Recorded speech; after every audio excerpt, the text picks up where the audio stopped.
What I'd like to do is take that concept of target tolerance test into my procedures. When it comes to accuracy control, I'm going to have to define the specifications that give me the accuracy I want. Because in the end, I'm trying to build a process that was like this, with many possible outcomes, into a process that is very, very tight and narrow. And that will eventually come down to the one best way. What is the one best way that gives me this control that removes all these possible outcomes, and now I only get what I want? So I'm going to come down eventually to a documented process that has standards of quality that, if I achieve those standards, produces that result every single time, no matter who runs that process. So in my documentation, in my procedures, I want to have a target. What is the best result I can ever hope for? Because if I can deliver that target every single time, if I can deliver a bullseye every single time, give me a bullseye, because that's the best result we can hope to achieve.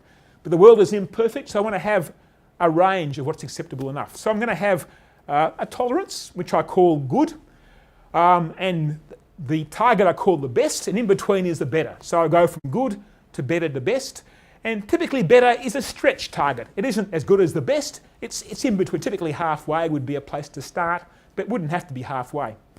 And of course the test, I must have a proof test. The proof test is vital to bring reliability. So in my documentation, I'm going to give the guys all that they need to know to get it right, to make a repeatable process. Then I'm going to do one more thing for them. I'm going to say, if your result is outside the range of tolerance, do this. So I'm going to tell them here, if your result is out of that tolerance, do it this way. So back up here, when we had our shaft and the tolerance was unacceptable, in my procedure it would say, okay, if the shaft is not H9 or not IT5, replace it. Or take the shaft out, go back to the workshop, machine a sleeve up and re-sleeve. And then we'll buy a new shaft for you next time we have a shutdown. So I want to tell the guys what to do if it's out of tolerance.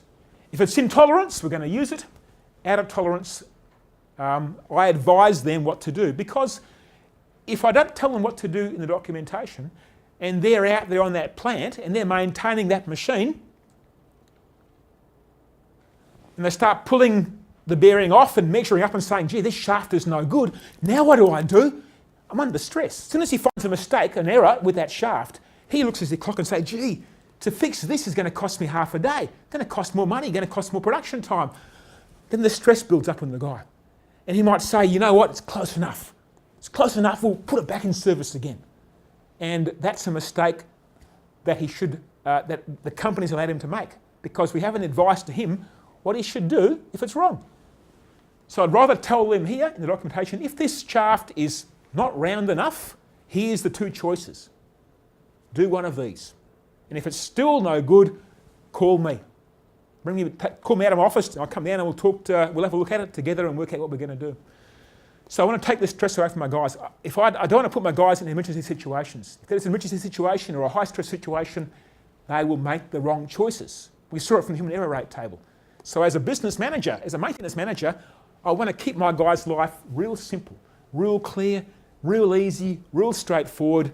Just follow the rules, guys. Here's the rules. 1, 2, 3, 4, 5, 6. Here's the rules. Just follow the rules. Keep it simple to yourselves. So I want to think about this in the clear light of day without the stress of being in this situation. But when the situation arises, here's the answer. And the guy just follows the answer, because that's what I want him to do. And he knows is what I want him to do, because this process was actually built properly with the intention to create this outcome in this use.